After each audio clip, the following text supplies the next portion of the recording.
Hey everyone, welcome to my channel. Today's video is all about mastering the art of jollof rice. If you're planning to make jollof for the first time or you're looking to up your jollof game, then this video is for you. I'm going to take you through the step-by-step process from selecting the right ingredients, my favorite cooking technique, and I'll be sharing with you loads and loads of tips on how to get your jollof perfect every time, no matter your skill level. This is a cook with me video, so let's dive in and get started. So just a heads up, this video is going to be a bit lengthy simply because I'm trying to make it as detailed as possible so you get your perfect jollof rice on the first try. If you want a shorter video on jollof rice, I do have that on my channel and I'm going to add the link here. So I'm shopping at my local H-E-B. The ingredients for jollof are really simple and you can get this from any store in any part of the world you're currently in. I'm going to get started with the vegetables, which is the closest thing to me. So first I'm going to pick out the tomatoes. They have a whole lot of different varieties here in the US. Anyone would work, but I find the other types to be very watery, so you want to look for Roma tomatoes, which is best for Nigerian soups and perfect for jollof rice. Selecting your tomatoes is very key, so I'm gonna go ahead to pick out the very red ones, which are the ripest.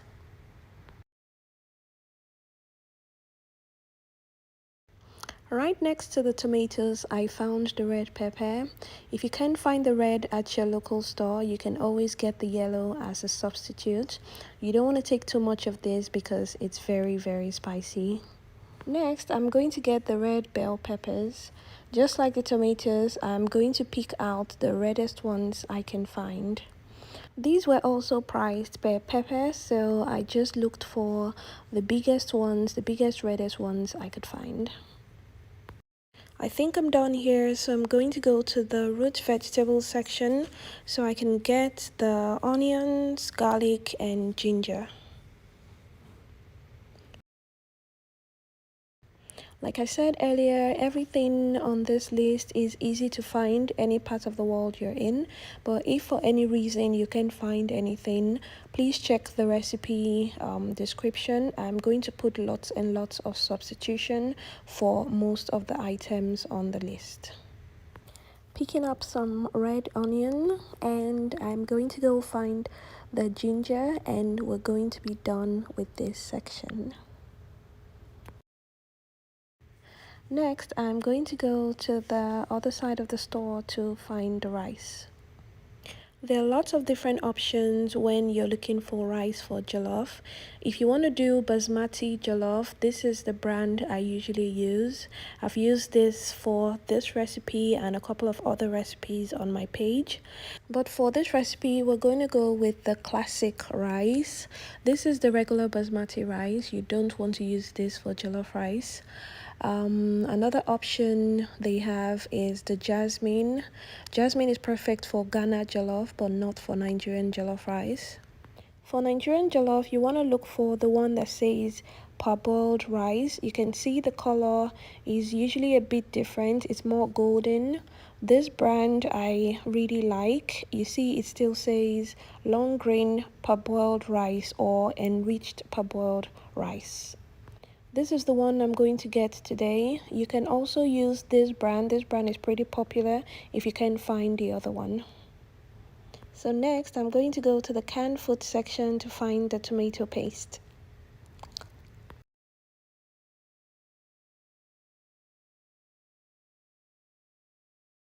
So for the tomato paste, you can really use any brand you like. Some are sweeter than others. I know some brands add sugar to theirs, so you want to avoid anyone that has sugar added.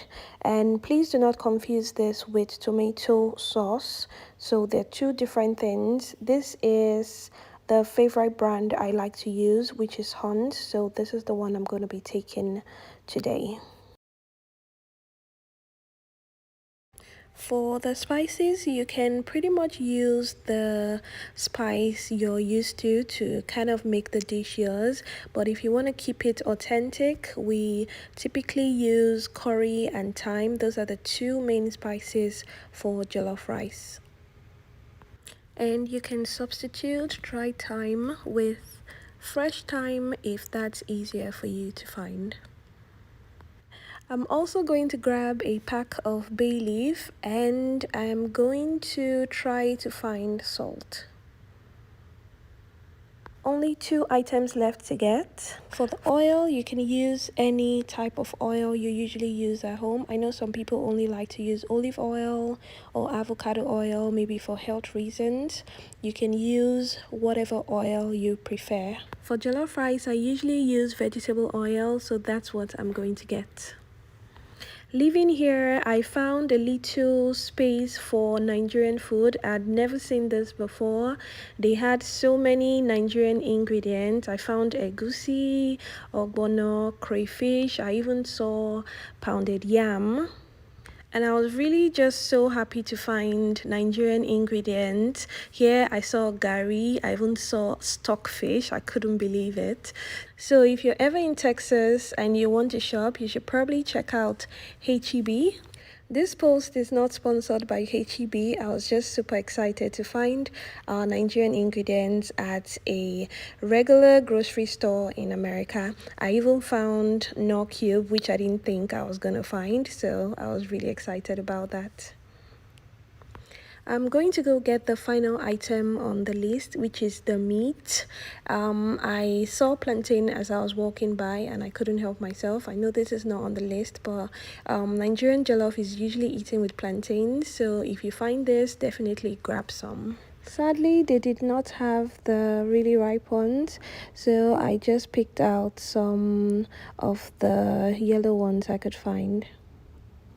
Now that's done, I'm going to go get the final item on the list, which is the meat. For jollof rice, you can use any meat you like. You can use beef, turkey, goat meat, depending on what you prefer. For this recipe, I'm going to be using chicken. And you can use any part of the chicken you prefer. I usually like to get the whole cut up chicken, which is this one. And I like this one because you get like most of the parts of the chicken in one package. Now off to the checkout line to pay for these items. I initially planned to show the exact amounts that the dish would cost, but I couldn't achieve that today because I added some extra items and I got bulk of some things like the oil. Of course, I'm going to use that multiple times.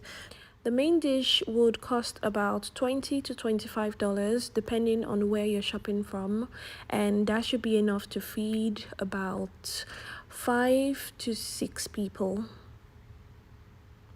I'm done shopping. I'm gonna go home now, wash my hands and get ready to start cooking. Back home now and I'm gonna get started on making the jollof rice. One of the main ingredients of jollof rice, especially good jollof rice, is a really rich meat broth. And I'm going to get my meat broth by boiling the meat first. But before that, I'm going to give this a good rinse. Here, I'm just cutting the bigger pieces so the meat can cook evenly. You can also get meat broth or meat stock from the store. I personally do not like the pre-packaged ones, especially when you're making a Nigerian dish. We usually make our meat broth from scratch, so I would always advise for you to make yours yourself.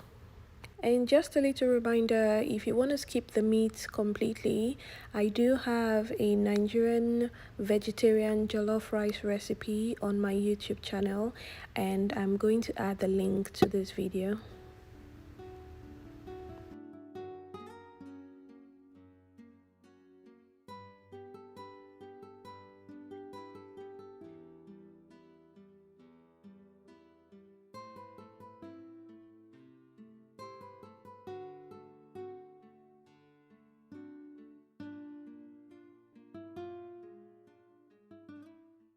Now that's done, I'm going to prep the ingredients I'll be boiling the meat with. I'm going to be using a full onion. Part of the onion I'll use to boil the meat, and the other part I'm going to use for the main dish.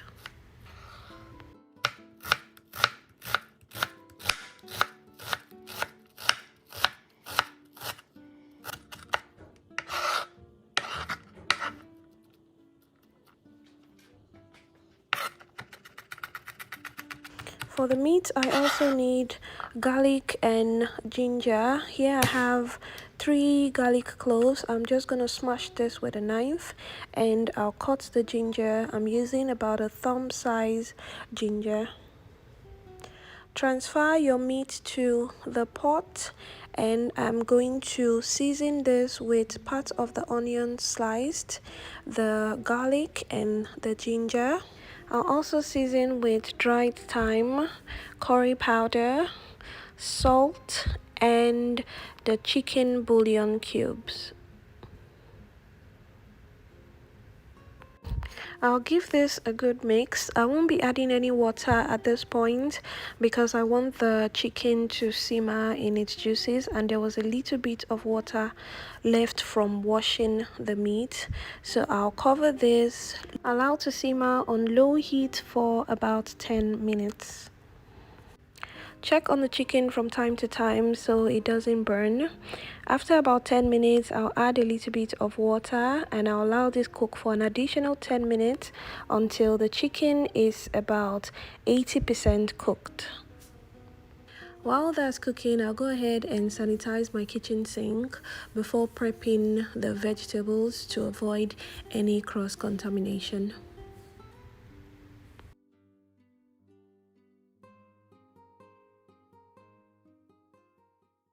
Next, I'll start prepping the stew base. For this, I'm going to be using 2 large bell peppers. If your bell peppers aren't as large, you can make it 3 or even 4. I'm going to be using some tomatoes and 1 habanero pepper. I find that the American habanero pepper is very spicy in comparison to Nigerian atarudo, so I only use 1 of this. If you have a very low spice tolerance, I would advise you to use half or even a quarter. And if you're using the tatashe or red bell pepper, please don't forget to take out the seeds and the stems on the inside to avoid a bitter taste.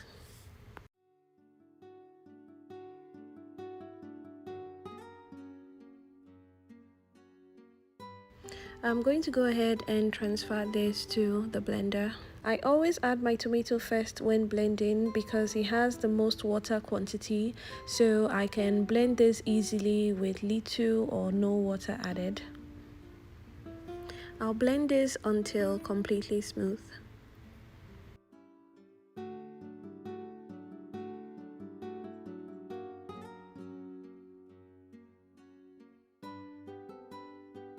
I'll check on the chicken. By now it should be ready. I'll turn this off, and I'm going to separate the chicken from the chicken broth. The chicken is not fully cooked. I only cooked it to about 80% because we're still gonna fry this, and I don't want the chicken to be tough or overcooked.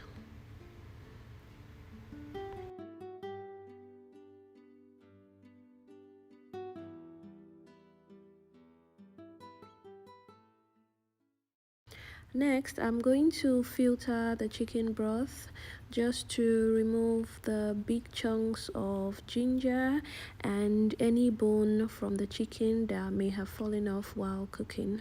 Please make sure you don't skip this step, especially if you use goat meat or turkey meat. Those can have really hard bones and can be very unpleasant and even dangerous when eaten. Next, I'll transfer the blended peppers and tomatoes to the pot, and I'm going to let this reduce for about 40 minutes. After transferring your pepper mix to the pot, do not stir or mix. Stirring the mixture at any point is most likely going to make it start to splash, which can be very messy.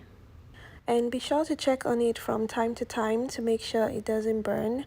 The goal is to reduce the water quantity as much as we can.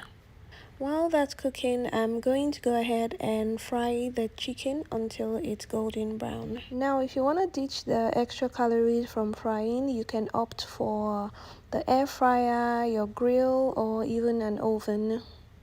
For the air fryer, I usually just put it in a medium setting and air fry until it's golden brown. For the oven, I usually use the low broil setting to get it brown and crispy, and the same thing applies for the grill.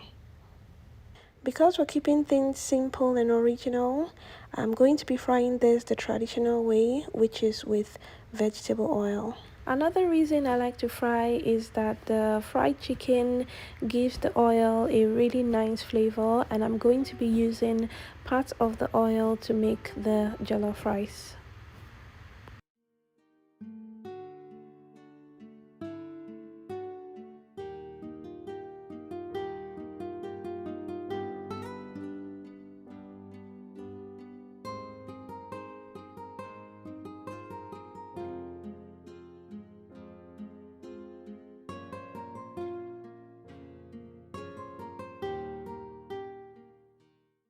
After frying the first batch, wait for about 1 to 2 minutes for the oil to get back to the right temperature before frying the second batch. This really helps prevent the chicken from being too oily.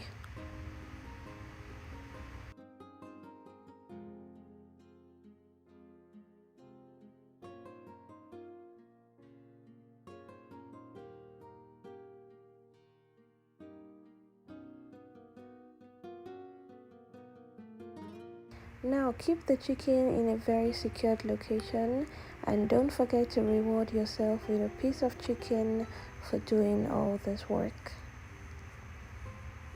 Moving on, I'm going to go ahead and wash the rice. I'm using the entire pack, which is 32 OZ, which I believe is exactly 4 cups.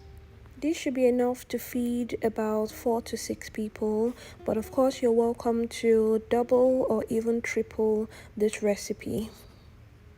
I'll wash the rice until the water runs clear or almost clear.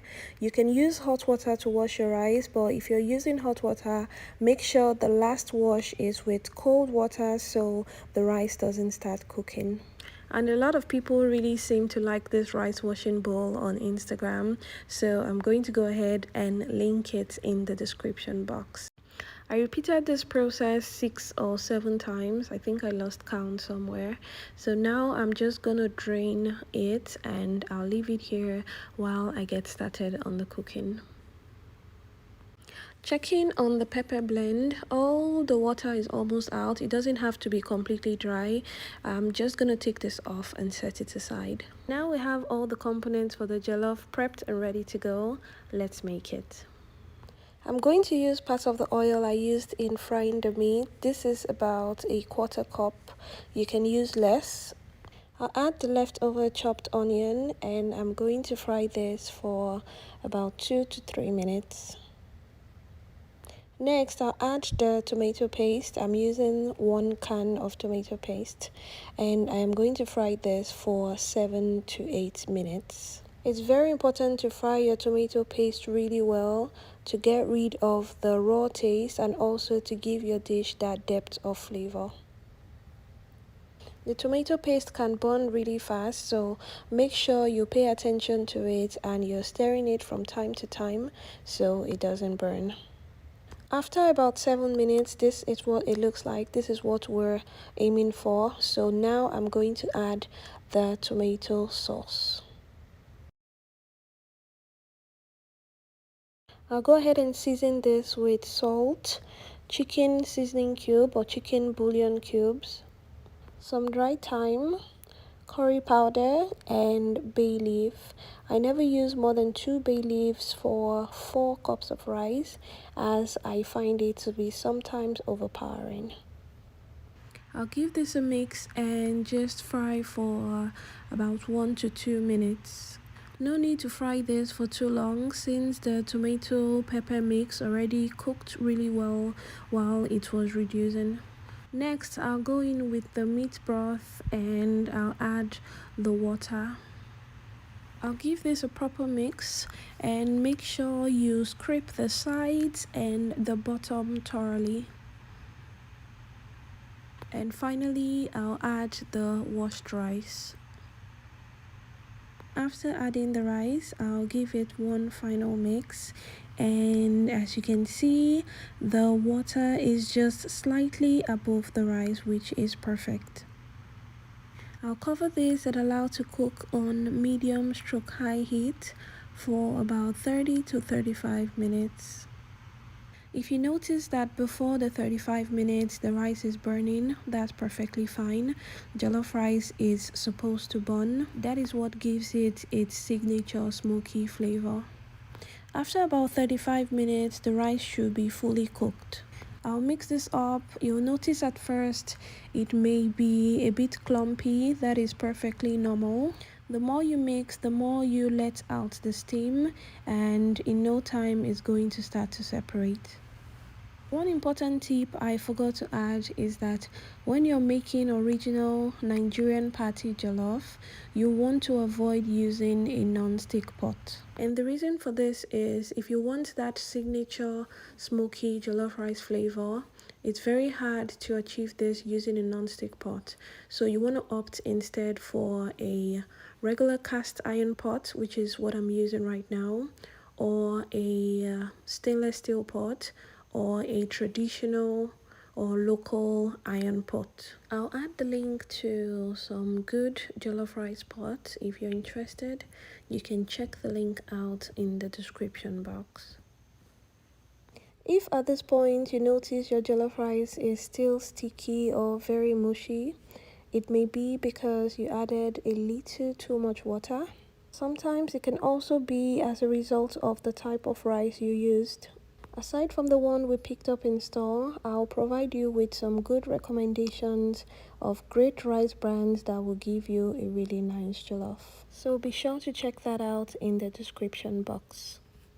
I'm going to go ahead and serve the rice. It smells amazing and it looks amazing. It tastes absolutely delicious. I have no doubt in my mind that yours will come out this perfect when you use this recipe. I really hope you enjoyed watching this video.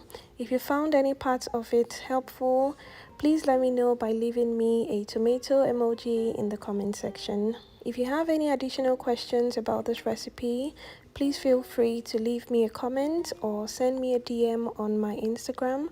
My Instagram name is Kiki Foodies. I'm going to enjoy this the original way, which is with fried plantains and chicken. Thanks for watching. Please subscribe to my YouTube channel if you haven't done so already. And if you have, thank you so much for subscribing, and I'll see you in the next one.